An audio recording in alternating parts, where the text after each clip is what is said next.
যারা দোষী নয় তারাও কি বাদ পড়ে যাচ্ছেন? এসএসসির টেন্টেড লিস্ট নিয়ে এবার কড়া নির্দেশ দিল কলকাতা হাইকোর্ট। কোন কোন তথ্য প্রকাশ করতে বললেন বিচারপতি অমৃতা সিনহা? আর এতে কি সত্যিই চাকরি প্রার্থীদের স্বস্তি মিলবে? এই ভিডিওতে জানুন পুরো সত্যটা একদম সহজ ভাষায়। কলকাতা হাইকোর্টের নির্দেশে স্কুল সার্ভিস কমিশন বা এসএসসি ফের একবার বড়সড় চাপের মুখে পড়ল। নিয়োগ সংক্রান্ত মামলায় স্বচ্ছতা বজায় রাখার স্বার্থে এবার কমিশনকে বিস্তারিত তথ্য প্রকাশের নির্দেশ দিলেন বিচারপতি অমৃতা সিনহা। 18 নম্বর কোর্টে চলা শুনানিতে বিচারপতির কড়া অবস্থান এবং কমিশনের প্রতি একাধিক নির্দেশ চাকরি প্রার্থীদের মনে নতুন করে আশার আলো জাগিয়েছে।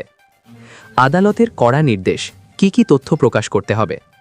বিচারপতি অমৃতা সিনহা স্পষ্ট জানিয়ে দিয়েছেন যে শুধুমাত্র একটি সাধারণ তালিকা প্রকাশ করলেই চলবে না।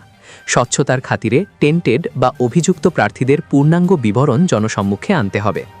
কমিশনের আইনজীবীকে নির্দেশ দেওয়া হয়েছে যে প্রকাশিতব্য তালিকায় নিম্নলিখিত তথ্যগুলি বাধ্যতামূলকভাবে থাকতে হবে: প্রার্থীর রোল নাম্বার, জন্ম তারিখ, অভিভাবকের নাম, বিষয়, জেলা, স্কুলের নাম, ক্যাটেগরি। এই বিস্তারিত তথ্য প্রকাশের মূল উদ্দেশ্য হল যাতে 2016 এবং 2025 সালের নিয়োগ প্রক্রিয়ার প্রার্থীদের মধ্যে স্পষ্টভাবে পার্থক্য করা যায়। ওএমআর শীট সংক্রান্ত গরমিল বা প্যানেলের মেয়াদ উত্তীর্ণ হওয়ার কারণে কারা অভিযুক্ত তা পরিষ্কারভাবে বোঝা যাবে এই তালিকার মাধ্যমে। শুনানির প্রেক্ষাপট ও আইনজীবীদের সওয়াল। আদালতে মামলাকারীদের পক্ষের আইনজীবীরা অভিযোগ করেন যে বর্তমানে প্রকাশিত তালিকায় স্বচ্ছতার অভাব রয়েছে। অ্যাডভোকেট ফিরদাউস শামীম জানান, 2016 সালের নিয়োগের 952 জন ওএমআর মিসম্যাচ প্রার্থী এবং পরবর্তী রিক্রুটমেন্টের 1806 জন প্রার্থীর বিষয়টি গুলিয়ে যাচ্ছে। তার দাবি, আনটেন্টেড স্বচ্ছ এবং টেন্টেড অভিযুক্ত প্রার্থীদের আলাদা করতে জেলাভিত্তিক বিস্তারিত তালিকা প্রকাশ করা অত্যন্ত জরুরি। অন্যদিকে অ্যাডভোকেট আলী আহসান আলমগীর একটি অত্যন্ত গুরুত্বপূর্ণ ত্রুটির দিকে আদালতের দৃষ্টি আকর্ষণ করেন।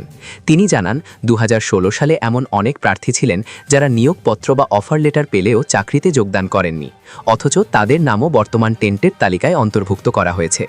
এর ফলে এই প্রার্থীরা চলতি বছরের পরীক্ষা বা ইন্টারভিউ প্রক্রিয়া থেকে অন্যায়ভাবে বাদ পড়ছেন। এটি কমিশনের একটি বড় ভুল পদক্ষেপ বলে তিনি দাবি করেন। কমিশনের বক্তব্য ও পরবর্তী পদক্ষেপ। শুনানি চলাকালীন কমিশনের আইনজীবীরা জানান, সিবিআই এর নির্দেশ মেনেই তারা 1806 জনের একটি তালিকা প্রকাশ করেছেন।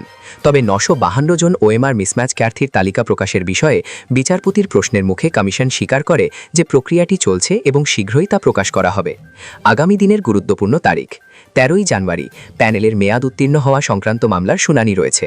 সিবিআই এর তালিকা অনুযায়ী যারা 31শে ডিসেম্বর বা 31শে আগস্ট পর্যন্ত চাকরিতে বহাল নেই তাদের নামের তালিকা প্রকাশ করা হতে পারে।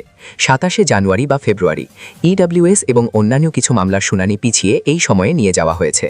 আদালতের এই নির্দেশ কার্যকর হলে নিয়োগ প্রক্রিয়ায় দীর্ঘদিনের জমে থাকা ধোঁয়াশা অনেকটাই কাটবে বলে মনে করছেন বিশেষজ্ঞ মহল। আপনি যদি এসএসসি চাকরি প্রার্থী হন তাহলে এই তথ্য আপনার জন্য খুবই গুরুত্বপূর্ণ। ভিডিওটি লাইক করুন, চ্যানেলটি সাবস্ক্রাইব করুন আর কমেন্টে লিখুন আপনার নাম কি কোনো তালিকায় এসেছে। এই ভিডিওটি শেয়ার করুন যাতে সত্যটা সবার কাছে পৌঁছায়।